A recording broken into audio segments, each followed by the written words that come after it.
Bismillahirrahmanirrahim. Assalamualaikum warahmatullahi wabarakatuh.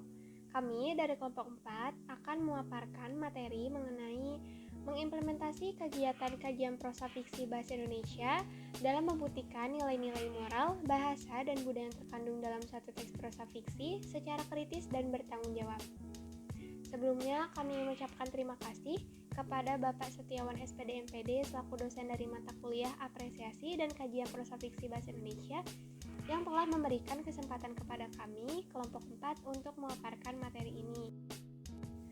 Adapun anggota dari kelompok 4, yang pertama Ikhlas Barlian Syahris Nandi dengan NPM 1850301114, yang kedua saya sendiri Natasha Aprila Utami dengan NPM 2050301111, yang ketiga ada Bahrul Ulum dengan NPM 2050301116. Pemaparan materi yang akan kami bahas, yang pertama mengenai hakikat kajian prosa fiksi, yang kedua latar belakang model kajian fiksi, yang ketiga model kajian fiksi, yang keempat bahasa sebagai unsur fiksi, yang kelima unsur moral dalam fiksi. Kata kajian berasal dari kata kaji yang berarti pelajaran, penyelidikan. Nah, dengan demikian kata kajian menjadi berarti proses cara pembuatan, mengkaji, penyelidik, atau pelajaran yang mendalam, menelaah. Nah, ini terdapat dari KBBI. Lalu prosa fiksi adalah kisah atau cerita yang diemban oleh pelaku-pelaku tertentu dengan pemeranan, latar, serta tahapan dan rangkaian cerita tertentu yang bertolak dari hasil imajinasi pengarangnya sehingga menjalin suatu cerita. Itu menurut Aminuddin. Lalu kajian prosa fiksi ini merupakan proses atau cara pembuatan mengkaji, menganalisis, menyelidiki, menelaah, dan memahami melalui analisis karya prosa fiksi. Pengertian pendekatan adalah cara-cara menghampiri objek. Lalu metode adalah cara mengumpulkan, menganalisis, dan mengkaji data. Dapat diartikan pula bahwa pendekatan memiliki arti yang lebih luas daripada metode. Dalam suatu penelitian, harus ditentukan adalah pendekatan terlebih dahulu, baru kemudian penentuan masalah, teori metode, dan taktiknya seperti apa. Jadi kayak gitu metode pendekatan kajian prosa fiksi. Pendekatan kajian prosa fiksi juga dapat diartikan sebagai cara memandang dan mendekati objek untuk dapat memahami dan mengidentifikasi prosa fiksi yang akan dikaji. Menurut Atiu, pendekatan struktur merupakan tugas prioritas bagi seseorang peneliti sastra sebelum ia melangkah pada hal-hal yang lain. Hal ini berdasarkan anggapan bahwa pada dasarnya karya sastra merupakan dunia dalam kata yang mempunyai makna intrinsik yang hanya dapat digali dari karya sastra itu sendiri. Jadi, untuk memahami makna karya sastra secara optimal, pemahaman struktur yang sulit dihindari atau secara lebih tegas harus dilakukan. Pemahaman struktur yang dimaksud itu adalah pemahaman atau analisis unsur atau pembangun keutuhan karya sastra. Nah, pada metode pendekatan struktur ini kita lebih ke unsur intrinsiknya, seperti kalau di dalam cerpen itu ada tema, ada tokoh penokohan, ada alur cerita, ada latar, dan juga amanat dan gaya bahasa, seperti itu teman-teman. Selanjutnya adalah pendekatan semiotik. Nah, menurut Pradopo pada tahun 2005, pendekatan semiotik itu adalah tanda yang berupa indeks yang paling banyak dicari, yaitu berupa tanda-tanda yang menunjukkan hubungan sebab akibat atau dalam pengertian luasnya. Nah, semiotik merupakan lanjutan dari penelitian strukturalisme.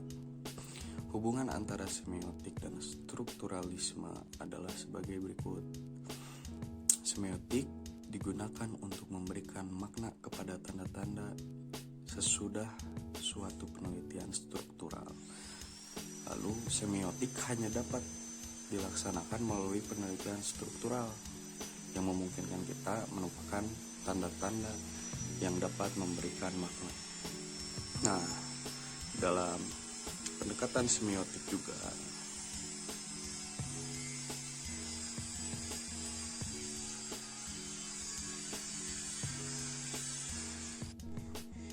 penganalisisan harus selalu bertanya apakah tokoh, latar, alur, dan pengaluran dan penceritaan di dalam itu merupakan sebuah tanda, simbol, atau bukan. Setelah melihat unsur-unsur itu sebagai simbol-simbol tersebut dideskripsikan berdasarkan konteksnya, kemudian dilakukan klarifikasi berdasarkan deskripsi tadi dan ditafsirkan maknanya seperti itu. Namun ada juga yang menjelaskan bahwa pendekatan semiotik itu hanya terbagi menjadi 3 aspek. Itu menurut Ronald Barthes. Menurut Ronald, semiotik itu dibagi 3 aspek, yaitu aspek makna denotasi, konotasi, dan makna mitos, seperti itu. Nurgiantoro mengatakan bahwa kajian intertekstual itu merupakan kajian terhadap sejumlah teks sastra yang diduga mempunyai bentuk-bentuk hubungan tertentu.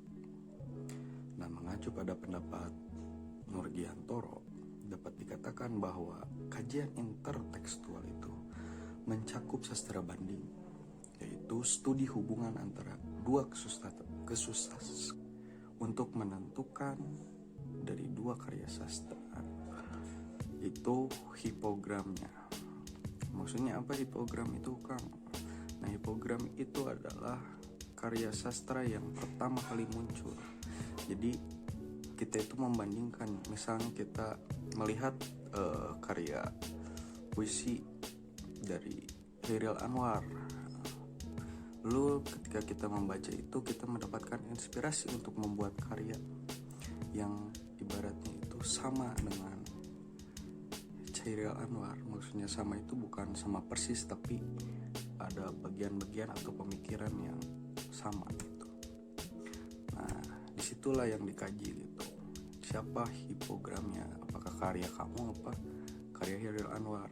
Yang sudah tentu itu adalah karya Chairil Anwar, karena kalian mendapatkan ide setelah membaca karya Chairil Anwar, seperti itu.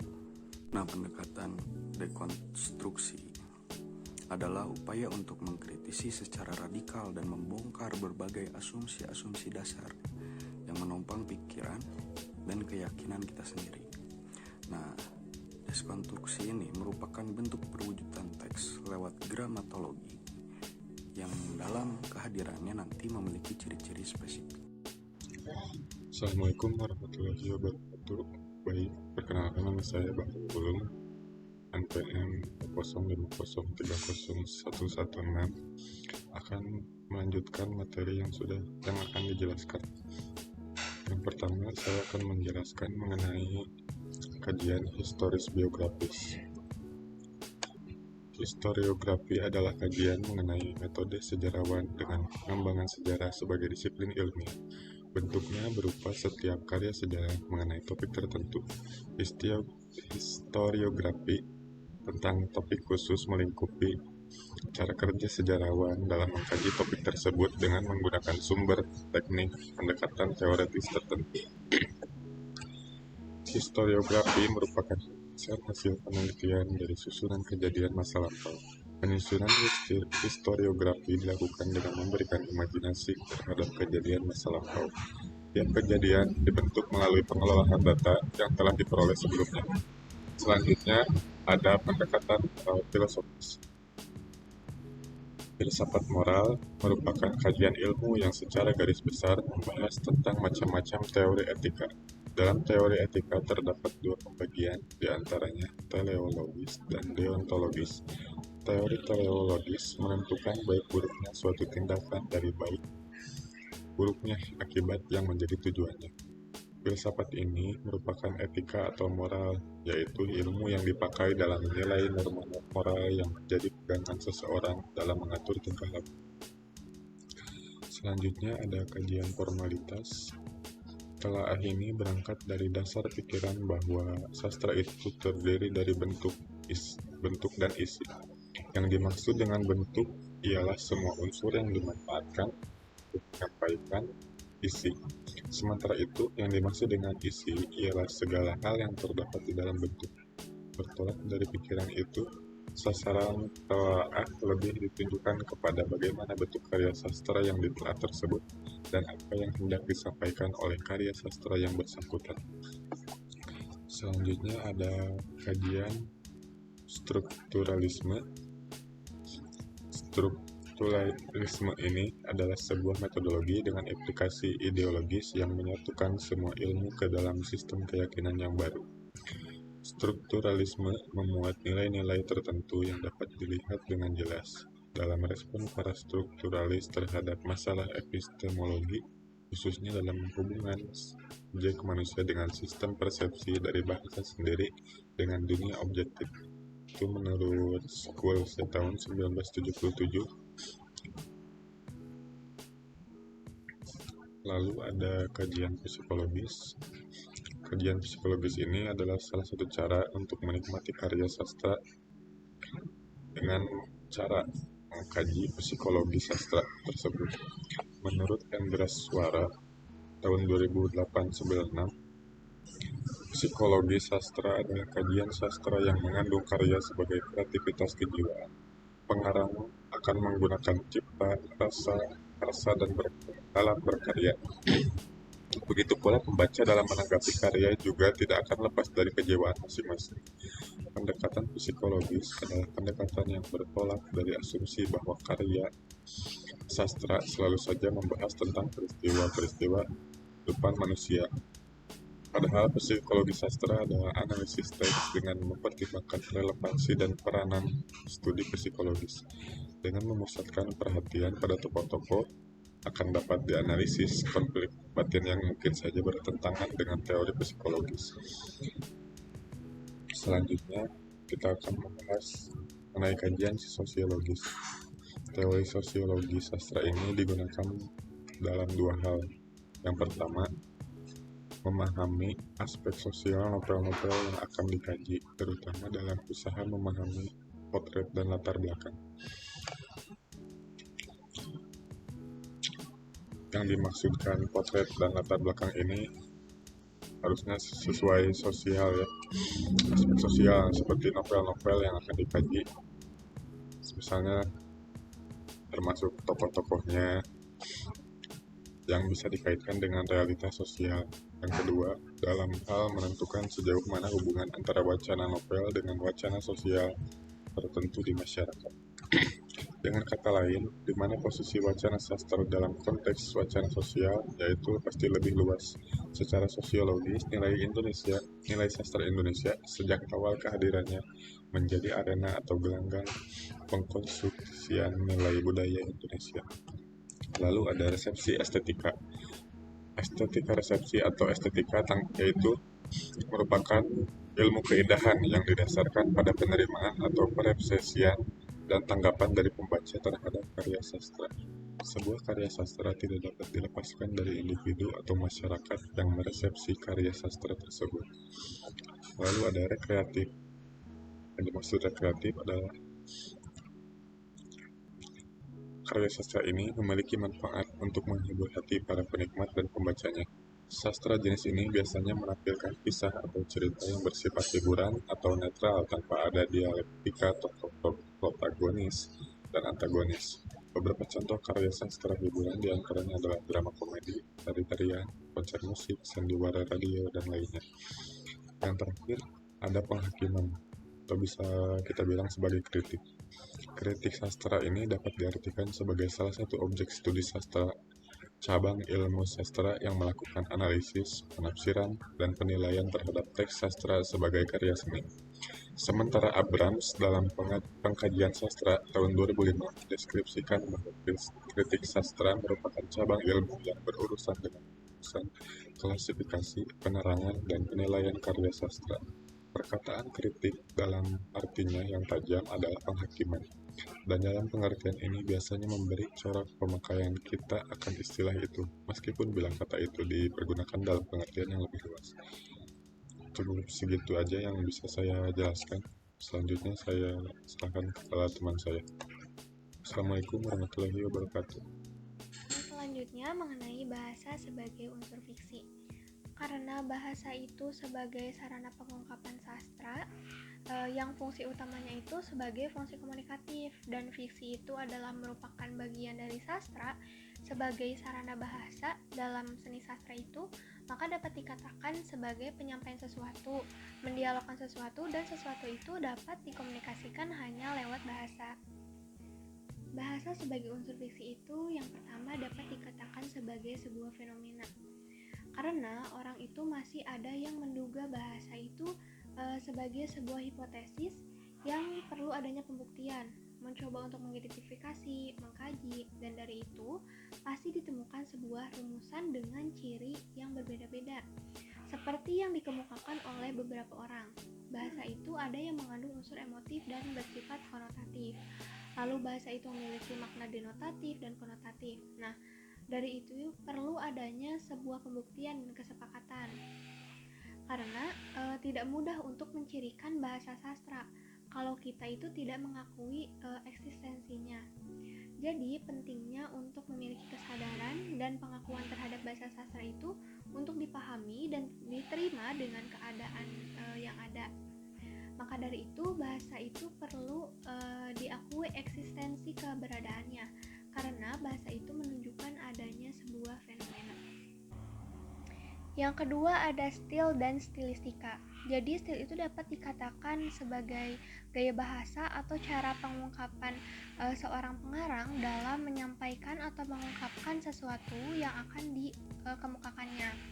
Nah, dalam sel ini itu dapat dikatakan juga sebagai teknik pemilihan ungkapan kebahasaan yang dapat mewakili sesuatu apa yang akan diungkapkan oleh pengarang sebagai bukti dari pengekspresian seorang pengarang itu untuk menyampaikan sebuah makna apa yang ingin disampaikan.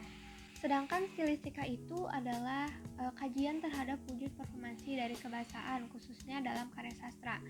Umumnya, stilistika itu menerangkan hubungan antar bahasa dengan fungsi dan maknanya, kemudian memperlihatkan penyimpangan, dan bagaimana cara seorang pengarang itu dalam menggunakan tanda-tanda linguistik seperti fonologi yang membahas pola suara, ucapan, dan irama.